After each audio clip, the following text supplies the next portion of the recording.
Plan ಆಗಿ ಇನ್ನೊಂದಾಗಿ ಮಾಡೋಕ್ಕಾಗಲ್ಲ. ನೀವು ಹೇಳಿದ್ರಲ್ಲೂ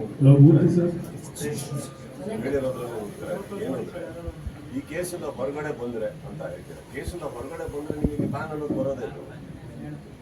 ಬಂದಿಲ್ಲ ಅಂದ್ರೆ ಪ್ಲಾನ್ ಅನ್ನೋದು ಬರೋದೇ ಇಲ್ಲ. ಪಾಯಿಂಟ್ ಅದಲ್ಲ, ಪ್ಲಾನ್ ಅನ್ನೋದು ಇಂಪಾರ್ಟೆಂಟ್ ಅಲ್ಲ. ನಿಮಗೆ what is more important here is justice. ಇಲ್ಲಿ ಏನಾಗುತ್ತೆ, ನೀವು ಚೇಂಬರ್ ಎಲ್ಲರೂ ಹೋಗಿ ಅವ್ರ ಮೇಲೆ ಒತ್ತಡ ಹಾಕಿದಾಗ ಏನು ಹೇಳಕ್ಕಾಗತ್ತೆ ಹೇಳಿ. ಕೆಲವು ವಾರಗಳಿಂದ ಕೆಲವು ತಿಂಗಳಿಂದ ನನ್ನ ಮೇಲೂ ಕುತ್ಕೊಂಡು ಬ್ಯಾನ್ ಅಂತ ಹೇಳೋ ಇದು ಮಾಡ್ತಾರೆ. ಏನು ಬ್ಯಾನ್ ಅಂದ್ರೆ ಏನಂತ ಪಾಯಿಂಟ್ ಅದಲ್ಲ. ಏನು ನ್ಯಾಯ ಅದು ಮಾಡಲಿ. ಚೇಂಬರ್ ಇರೋದು ಅಲ್ಲಿರೋಂಥ ಚಿತ್ರರಂಗಕ್ಕೆ ಅಲ್ಲಿರೋಂಥ ನಿರ್ಮಾಪಕರಿಗೆ ನ್ಯಾಯ ಮಾಡ್ಕೊಡೋದು. ಇದನ್ನೆಲ್ಲ ಬ್ಯಾನ್ ಅನ್ನೋದು ನಮ್ಮ ವರ್ಡ್ ಅಲ್ಲ. ಬಟ್ ನನ್ನ ಕಾನ್ಸಂಟ್ರೇಷನ್ ಆಗಿ ಪ್ರತಿಯೊಬ್ಬರಿಗೂ ಚೇಂಬರ್ನಲ್ಲಿರುವಂಥ ಹಿರಿಯ ವಿಷಯಗಳು ಹೋಗ್ಬೇಕು. ಇದಕ್ಕೆ ಬ್ಯಾನ್ ಅನ್ನೋ ವರ್ಡ್ ಅಲ್ಲ, ಇರೋದು ನ್ಯಾಯ. ಎಲ್ಲರೂ ದುಡ್ಡಿನ ಹಾಕೊಂಡು ನೋಡ್ತಾ ಇರೋದು ಪೊಲೀಸ್ನವ್ರಿಗೆ ಕೆಲಸ ಮಾಡ್ತಿದ್ದಾರೆ, ನೀವುಗಳು ಮಾಧ್ಯಮಕ್ಕೆ ಕೆಲಸ ಮಾಡ್ತಾ ಇದ್ದೀವಿ. ನಾಳೆ ಕೋರ್ಟಿಗೆ ಹೋದಾಗ ಅಲ್ಲೇ ನಡೆಯುತ್ತೆ. ಅದು ಇಂಪಾರ್ಟೆಂಟ್.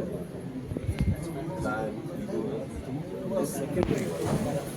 ಮೇನು ನಮ್ಮೆಲ್ಲಕ್ಕಿಂತ ನೋವು ಪಡೆದಂಥ ವ್ಯಕ್ತಿಗಳು ಕುಟುಂಬದ ಹೊರಗಡೆ ಇದ್ದಾರಲ್ಲ, ಅವ್ರಿಗೆ ನ್ಯಾಯ ಆಗ್ಬೋದು. ಕಾನ್ಸಂಟ್ರೇಷನ್ ಅಲ್ಲಿ ಜನರು ಕೂಡ